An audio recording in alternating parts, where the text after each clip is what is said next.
She bought him a second-hand watch with the last money in her purse. She thought she was helping a poor security man.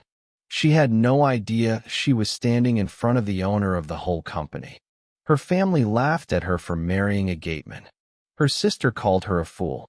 Her father said she had thrown her life away. But 3 months later, that same family stood in his mansion, shaking, because the man they mocked owned everything they were standing on. This is her story. Stay till the end, because the reveal scene will give you chills. Before we begin, welcome back to SM Stories. If you love emotional stories about love, betrayal, and justice, hit that subscribe button right now, because today's story will stay with you for a very long time. Now, let's begin. The rain had not stopped since morning. Ngozi stood outside the gate of Kingsway Petroleum, holding a small black umbrella that had 2 broken ribs. Her uniform was wet at the shoulders.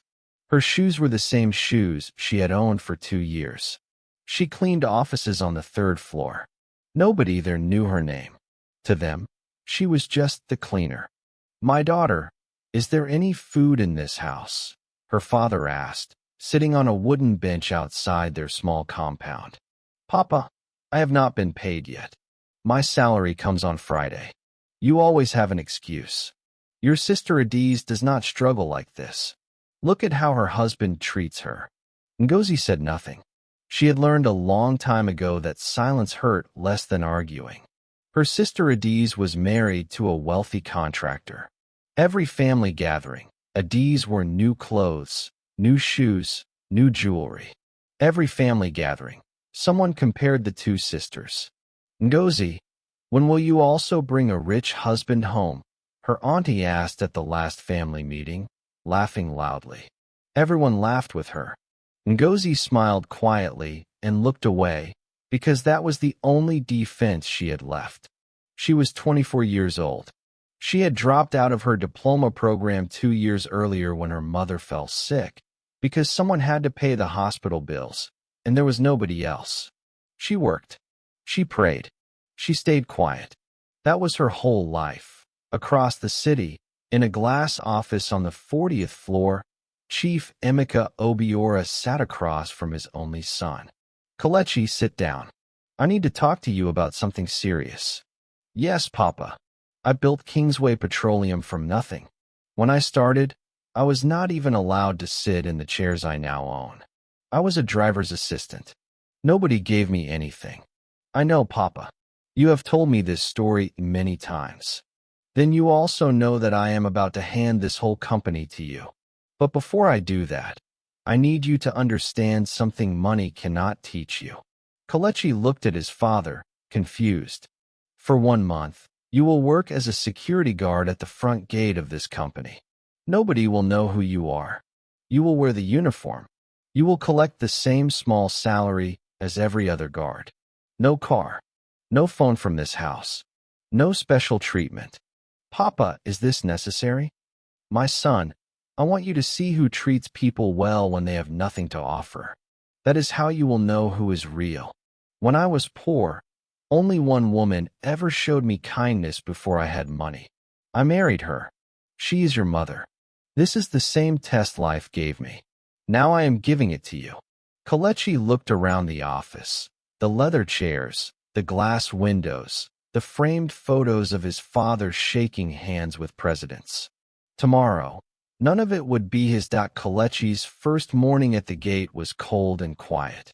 He wore a brown security uniform that did not fit properly, and a pair of second-hand boots he had bought from the market with his own hands, for the first time in his life. Nobody looked at him twice. Nobody imagined that the man standing at that gate was the same man whose name was on the building. Ngozi walked past him at exactly 7:15 that morning, the same way she walked past every day. "Good morning," she said, without stopping. He was surprised. In 3 days at that gate, she was the only person who had greeted him. "Good morning," he replied. She kept walking. She did not know his name. She did not care who he was. She simply believed that greeting people was the right thing to do. That was enough to make Kelechi notice her. Days passed. Every morning, Ngozi greeted him. Every morning, he found himself waiting for it. One afternoon, he sat alone at the gate with no lunch. He had not yet learned how to manage the small salary security guards were paid. Ngozi noticed.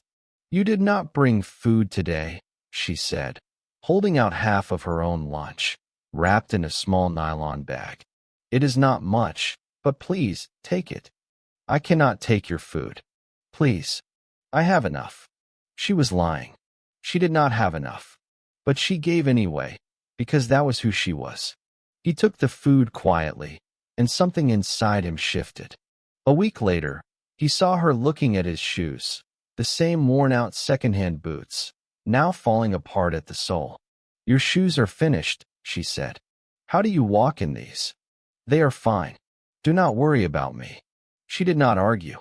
But 2 days later, she placed a small nylon bag in his hands. "I bought you a pair of shoes. Secondhand, but better than what you have." He opened the bag. Inside was a pair of used leather shoes, and beside them, wrapped in tissue paper, a secondhand wristwatch. Simple. Plain. The kind sold on a table by the roadside for a few hundred naira. "I saw this watch and I thought of you." "A man should know what time it is," she said, smiling shyly. "It is nothing expensive. Please, do not refuse it." He stared at that watch for a long time. He owned watches worth more than her entire yearly salary. He had one locked in a drawer at home that had belonged to his grandfather, worth more than the building they were standing in front of. And yet, this second-hand watch, bought with money she could not spare, felt like the most valuable thing anyone had ever given him. "Thank you," he said quietly. "Nobody has ever given me something like this before." She laughed. "It is just a small watch. Do not make it sound so serious." She had no idea what she had just done. She had no idea who she had just given a gift to. Somewhere on the 5th floor, a senior manager named Chioma watched all of this from her office window. Chioma had noticed the new security guard the very first week. Something about the way he carried himself, calm, composed, unlike any gateman she had seen before, made her suspicious, and curious, and interested. "That cleaner thinks she can smile at him in front of me," she muttered to herself, watching Ngozi hand him the nylon bag. "Nobody takes what I want." Chioma had never been told no in her life. Not by a man. Not by anyone. She called Ngozi into a side office that afternoon. "You know who I am in this company," Chioma said. "Yes, ma'am." "Then you know it would be wise to stay away from that new gateman." Ngozi frowned. "I am only being kind to him, ma'am. I greet everyone. I am not asking you to explain yourself. I am telling you to stop. With respect, ma'am, I have done nothing wrong." Chioma's face changed. Cold. Calculating. "You will regret this," she said quietly, and walked away. Nobody had ever refused Chioma before, and now, she had already decided what she was going to do about it. 3 days later, a very expensive bracelet went missing from the executive lounge. By the next morning, the security footage from that section had mysteriously disappeared, and a cleaner's access card had been used to enter that lounge at exactly the time of the theft, according to the employment records. The cleaner's name on that record was Ngozi. She had never even seen the executive lounge from the inside. "I did not take anything. I do not even have access to that floor," Ngozi said, standing in the HR office, her hands trembling. "The records say otherwise," the HR officer replied coldly. "I am sorry.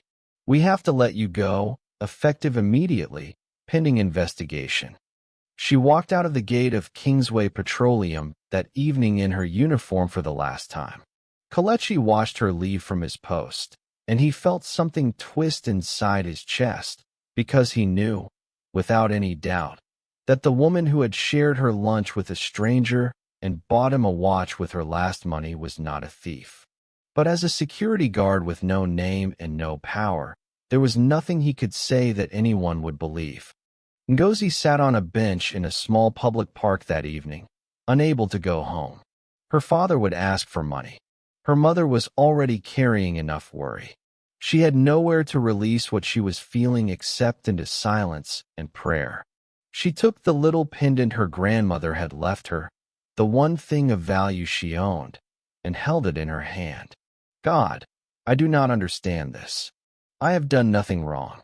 Please, do not let this be the end of my story. An older woman walked past her, then stopped and sat beside her. My daughter, why are you crying like this? Ngozi wiped her face. It is nothing, Ma. I will be fine. The woman studied her for a moment. I am a lawyer. I have seen enough pain in my life to recognize it in someone else's eyes. Tell me what happened. All of it. Ngozi told her everything. From the missing bracelet, to the sudden dismissal, to the manager who had warned her days earlier. The lawyer listened carefully, then said, I believe you. And I think I know exactly what kind of person did this to you.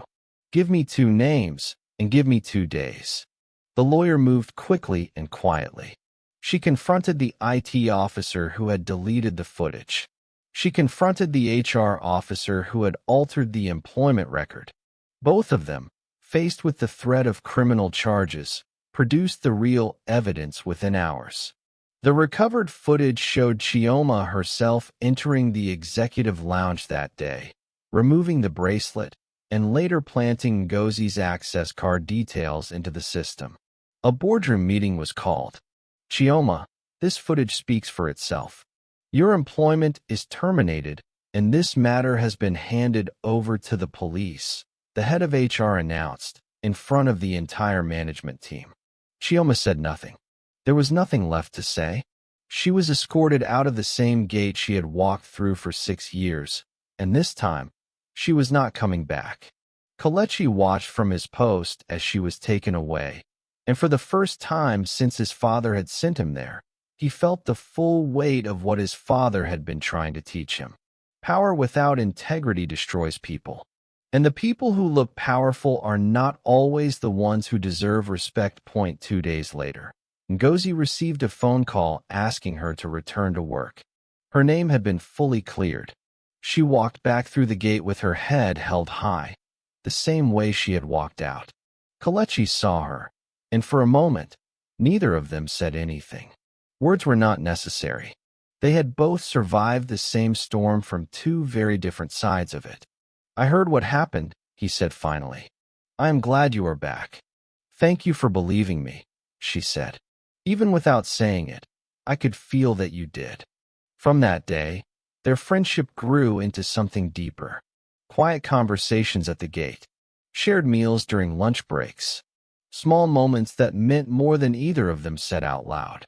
Neither of them noticed that a month had already passed on the last day of Kelechi's assignment.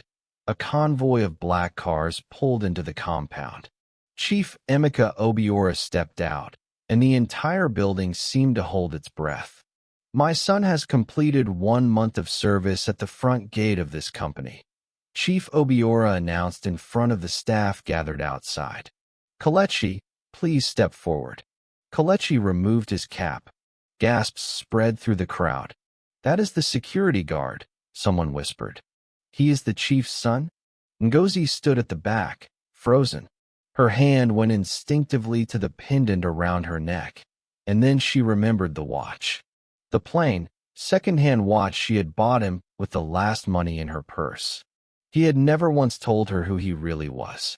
Every small kindness she had shown him, the shared lunch, the shoes, the watch, she had given without expecting anything in return, because she believed she was helping a poor security guard survive one more day. She had no idea she had been giving her heart to the owner of the entire company. That evening, Kelechi found her outside the gate, waiting for a bus that was already late. You lied to me, she said quietly. For 1 whole month, you let me believe you were someone else. I did not lie to you. I simply could not tell you the truth yet. My father asked me to complete this test without revealing who I was to anyone. You let me buy you a watch with money I could not spare, thinking you had nothing. That watch, he said, unfastening it from his wrist, means more to me than anything I own. Because you gave it to me when you believed I had nothing to offer you in return. That is the only proof I have ever had in my life that someone loved me for who I am, not for what I have." Ngozi looked away, her eyes filling with tears. "I do not know what to feel right now." "You do not have to know yet," he said gently. "Just know that everything I felt for you during that month was real. None of that was a lie." News traveled fast. When Ngozi's father heard that his daughter was seeing the gateman from her office, he was furious. "You want to marry a security man? Your sister married a contractor with 3 houses, and you want to bring home a man who cannot even own a car? Papa, please, just trust me. I do not understand this family. First your struggles, now this foolishness." Ngozi said nothing. She had learned, once again, that silence was easier than explaining something nobody was ready to hear. She did not yet know how quickly that silence was about to change into celebration. That a week later, 2 well-dressed but simply mannered visitors arrived at Ngozi's family compound. No convoy, no security, just a man and a woman, introduced only as Kelechi's parents. Ngozi's father, unaware of who was sitting in his small living room, spoke freely. "With respect, sir, I am worried about your son's ability to provide for my daughter. He works as a security guard." Chief Obiora smiled patiently. "I understand your concern completely. Tell me, what matters most to you in a husband for your daughter?" "Character, sir. Hard work. Honesty." "Then I believe your daughter has already found exactly what you are asking for," Chief Obiora replied. He said nothing more that day about who he really was. He simply watched and observed and left satisfied that Ngozi's family, despite their pride, carried genuine faith and genuine love beneath their worry. The second visit came differently. This time, the convoy arrived in full. Black cars, drivers in uniform. The Chief Obiora everyone in the city recognized from newspapers and television stepped out of his car, and Ngozi's father nearly fell off the bench he was sitting on. Chief Obiora, the owner of Kingsway Petroleum." "Good afternoon, sir," Chief Obiora said warmly. "I believe you have already met my son, Kelechi." Ngozi's father turned slowly to look at Kelechi, standing beside his father in a tailored suit, nothing like the brown uniform he had worn as a security guard. "The gateman is your son?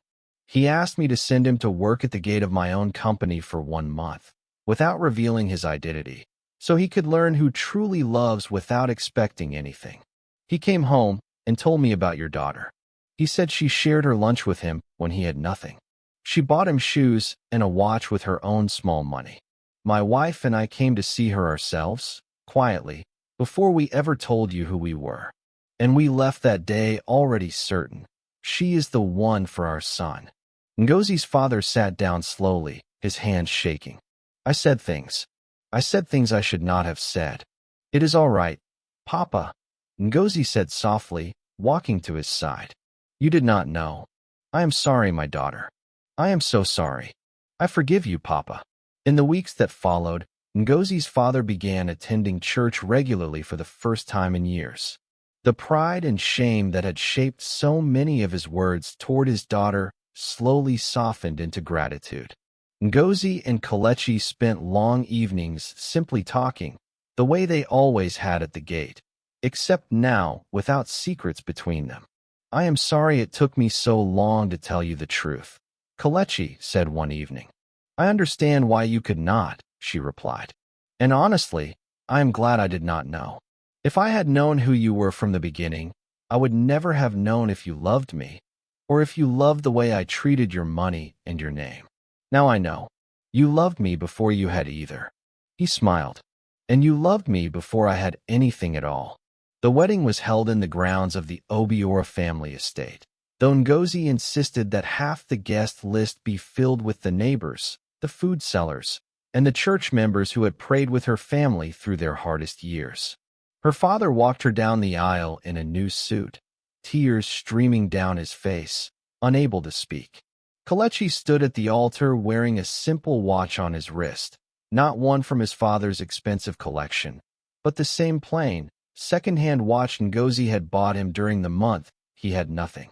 Some men wear gold to show what they have, he told the gathered guests during his vows. I wear this because it reminds me of what truly matters.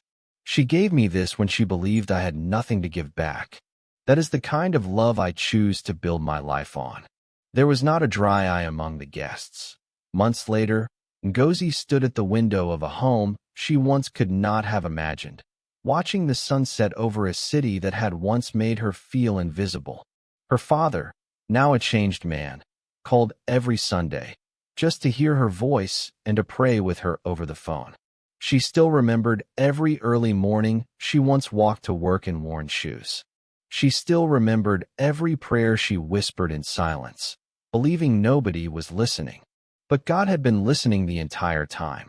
And the second-hand watch she once bought with her last few naira now sat in a glass case in their home, not because it was valuable, but because it was the truest thing either of them had ever owned. She never bought him a watch to impress him. She bought it because her heart could not walk past someone in need. And in the end, that same heart is what made a billionaire kneel before her, not for her beauty, but for her kindness.